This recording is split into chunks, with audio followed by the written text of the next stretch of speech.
Selamat sore semuanya, Sobat Melinda. Ketemu lagi dengan saya, Dr. Wanda, Direktur Rumah Sakit Ibu dan Anak Melinda. Dan di sebelah saya ada Dr. Hoflanta. Dok, mangga silahkan perkenalkan diri dulu dong. Ya, Dr. Hoflanta, Dokter Obgyn di RSA Melinda juga. Dr. Hoflanta bertugas di Melinda sejak 2020. Asik. Nah, Dok, kayaknya nih untuk bincang-bincang hari ini, kayaknya pada pengen tahu nih mengenai keputihan dalam kehamilan. Wajar nggak sih yang kayak gitu-gitu? Normal nggak sih? Tuh pasti banyak tuh pertanyaannya. Benar. Nah, kira-kira normal nggak sih sebenarnya yang kayak gitu-gitu? Keputihan selama kehamilan itu normal. Yang nggak normal yang nggak diobatin. Oh, jadi sebenarnya kalau ada keputihan dalam kehamilan, ibu-ibu nggak usah panik nih ya, si ibu-ibu muda ini. Jadi, asal bilang sama dokter Obgynnya, diobatin gitu. kasih tahu ininya keputihannya.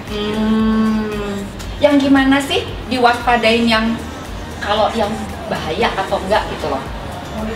Jadi kita yang pertama yang mesti diwaspadai apabila keputihan tersebut berwarna.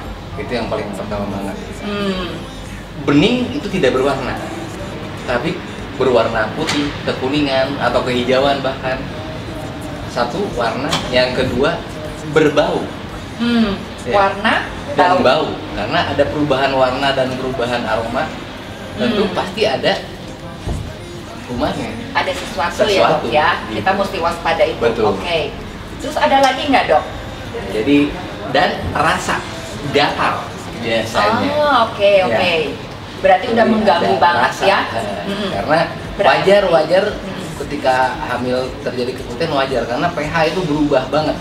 Keasaman di area vagina itu berubah sekali sehingga kuman itu bersarang, betah dari sana gitu. Jadi nggak seimbang ya antara kuman baik dan kuman jahatnya. Iya, jadi itu yang berbahaya gitu ya. Jadi kenapa dibilang berbahaya? Yang pertama menyebabkan penyakit radang panggul sehingga suka nyeri-nyeri di area sini. Yang kedua infeksi saluran kemih. Ujung-ujungnya. Yang ketiga itu bisa terjadi prematur kontraksi. Kalau pada trimester 1 bisa nyebabin keguguran parahnya. Yang kedua, yang pada trimester lanjutan bisa terjadi prematur kontraksi. Nah, yang paling parah lagi menyebabkan ketuban pecah dini.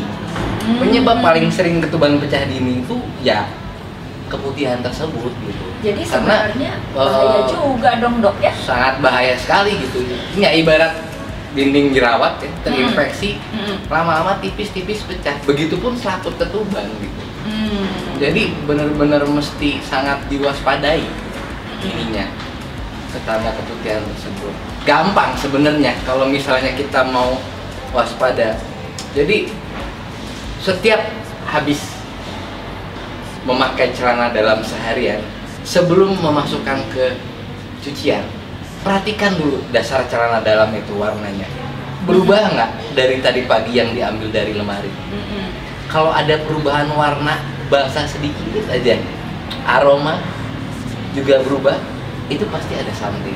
Nah, itu yang mesti diobati, gitu. Agar jangan terjadi hal-hal yang mengerikan seperti tadi. Dok, by the way nih, jadi curious banget nih, aku jadi pengen nanya. Dalam kehamilan itu berarti sering ya terjadi keputihan sebenarnya? Sangat sering tadi, ketika pH ketidakseimbangan hormon tadi ya, apalagi hormon kalau berubah, masih awal-awal. kemudian dari segi ibu juga pasti paha makin membesar, area makin sering lembab di situ kan ya. Nah itu. Oh iya benar juga ya dok. Jadi banyak ini faktornya gitu, makanya penting. Dok, by the way nih, kita istirahat dulu dok sebentar ya. Oke. Kita minum teh dulu, disambil dulu makannya, ya. Iya. Mari.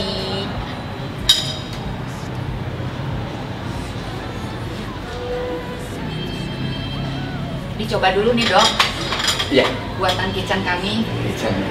Iya dong dok. Mantap yang agar-agarin oke? Ih, seger-seger kan dok? Segar dok.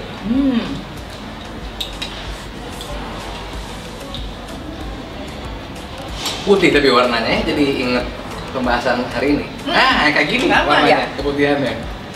Iya ya, putih. Berwarna kan kuning ini.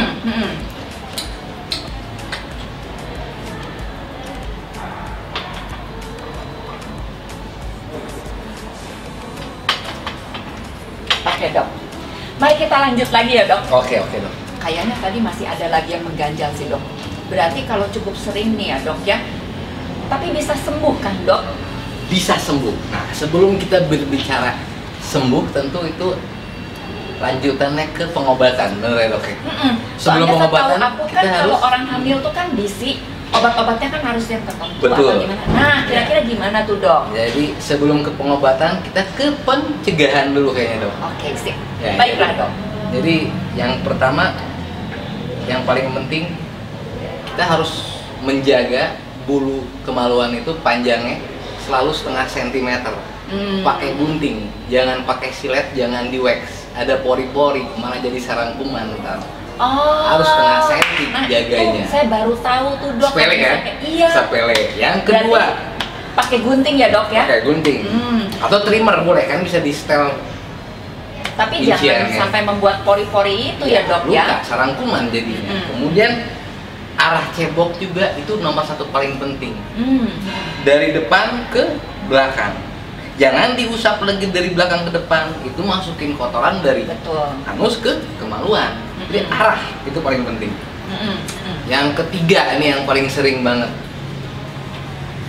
Tolong selama hamil terutama ya, hindari memakai panty liner. Jadi lebih baik ketika lembab 2 jam 3 jam sekali Mending ganti CD langsung. bawa aja ya Spare lebih part di banyak. tas tuh isinya CD semua gitu. Ya, Dok, itu sepele by the kan way, ya. Nah itu aku kan baru tahu tuh dok, kan kalau orang-orang mungkin ribet ya, males ya, Iya. wah udah aja panty liner. Kenapa sih nggak boleh panty liner? Sama aja kita nyekap si kumannya makin lembab, intinya kan makin lembab makin demen tuh kuman di sana. Walaupun panty linernya sudah diganti dok. Betul, iya. Oh. Karena nanti ya akan Aja seperti lembab itu ya? gitu, akan lembab, panas, dan ya udah kumannya di situ lagi, meskipun berbagai macam merek menjanjikan bla bla bla bla, cuman kita main aman, ganti aja langsung. Berarti salah ya kadang-kadang persepsi yang kami nih kaum Betul. hawa ini, panty linernya yang banyak aja gitu, Iya. lebih praktis gitu. Mendingan Mau CD yang yang pakai diganti. ada sirinya lah, yang mau pakai apa? Dipikirkan lebih higienis Kita gitu melihara dok ya. kelembaban di situ. Yang keempat, kalau mengeringkan sehabis cebok, jangan pakai handuk, pakailah tisu sekali buang. Kalau kita pakai handuk, habis pakai handuk, pakai lagi, jadi mendingan pakai buang, sepele kan, tapi itu suka terjadi gitu. Jadi hal-hal yang kayak gitu yang Itu kesalahan-kesalahan yang tidak sengaja dilakukan gitu ya. numpuk. Akhirnya Nah, jadi penyakit. ya, itu yang paling ininya. Nah, pencegahan. Nah, kalau misalnya udah Terlanjur terjadi terjadi ya. keputihannya, untuk amannya segera konsultasikan ke dokter kandungan terdekat gitu. Karena tadi Misalnya bahaya-bahaya kayak tadi, ya, trimester pertama tadi bisa jadi, infeksi dan ya pokoknya itu kan terus satu ada jalur semua itu. trimester kedua prematur kontraksi Prematur tadi, kontraksi, kemudian yang paling parah banget ketuban pecah dini. Iya. Kan repot kalau misalnya ketuban itu pecahnya normalnya ketika 37 minggu ke atas. Memang Di sudah saat waktu bukaannya melahirkan. hampir lengkap. Itu ya normalnya. Nah, Nah, kalau kalau tidak amit-amit di kehamilan kurang bulan seperti di antara 20 sampai 37 minggu, terus tiba-tiba pecah ketuban. Organ belum mateng, semua Kasian babynya ya dok ya. kasihan bayinya. Ya, jadi penyebab paling banyak kalau dari pasien yang mengalami ketuban pecah dini, kalau di anamnesa ada riwayat keputihan, ada dok. Diobatin nggak? Enggak dok. Karena normal. Ya makanya kita kembali lagi ke bahasan hari ini, normalnya yang kayak gimana dulu. Gitu. Nah kalau berwarnanya kayak begini, berwarna. Kayak gitu. Jadi ya, Ingat yang normal itu bening ya dok ya. bening itu tidak berwarna, itu yang Ya. normal. Pokoknya bahayanya warna, kalau sudah berwarna, berbau, terasa gatal, gatal. itu udah. Kita ingat kuncinya itu aja. Kuncinya itu karena Ya itu dia yang berwarna. Ya maaf ya ininya ya. Semua yang berwarna pasti ada something kan, conge hijau, ingus kuning kan ya, dahak putih, jerawat, nanah isinya putih. Berwarna pasti ada something. Betul. Kayak gitu. Jadi sebenarnya tubuh kita sendiri itu sudah warning, ngasih tahu gitu ya dok ya. Cuman kitanya tuh aware atau enggak gitu ya dok. Biasanya cewek paling gengsi kalau ditanya ada keputihan nggak? Enggak, langsung jawabnya. Mungkin faktor malu kali ya dok. Betul. Ya. Nah makanya kita bincang-bincang ini tuh supaya tahu ya yang kayak gini-gini tuh mungkin konsultasi deh. Kadang saya untuk menanyakan keputihan itu mereka udah langsung defensif begitu ya dok? Saya rubah pertanyaannya. Oke. Apakah berubah warna celana dasar celana dalam ibu ketika sore mau dimasukin ke cucian? Nah kalau berubah dok aja itu ada. Tapi kalau kita langsung nanya, ada pasti nggak mau. Aduh, menarik banget ya bahasan ini. Ini fatal nantinya kalau misalnya disepelekan gitu. Iya, sip. Oke, aduh, senang banget loh dok bincang-bincang sama dokter. Sobat Melinda, mungkin sharing-sharing dari Dokter Hoflanta tadi bisa membuka wawasan kita ya. Walaupun sepele itu keputihan itu, tapi hati-hati. Akibatnya banyak banget itu ya dok ya. Apalagi dalam kehamilan. Sangat fatal banget. Sangat fatal banget gitu loh. Nah terus tips-tipsnya tadi pokoknya selalu lihat dasar celana dalam sebelum memasukkan ke cucian. Dan ingat selalu jujur kepada dokter kandungan dan diri sendiri juga. Ya betul gitu. Dan bisa disembuhkan, tidak berbahaya asal di treatmentnya tepat begitu ya dok ya. Iya. Oke, ada lagi nggak dok yang ingin disampaikan nih untuk Sobat Melinda mengenai keputihan dalam kehamilan ini? Ya, pokoknya sebagai penutupan tadi ya, sebagai pembukaan juga keputihan selama hamil wajar, yang nggak wajar yang nggak diobati. Betul. Aduh, makasih banyak loh sharingnya. Sama-sama dok. Oke, kita say bye-bye dulu ya sama Sobat Melinda. Sobat Melinda, terima kasih banyak sudah menonton acara kami. Kita say dadah dulu ya. Dah.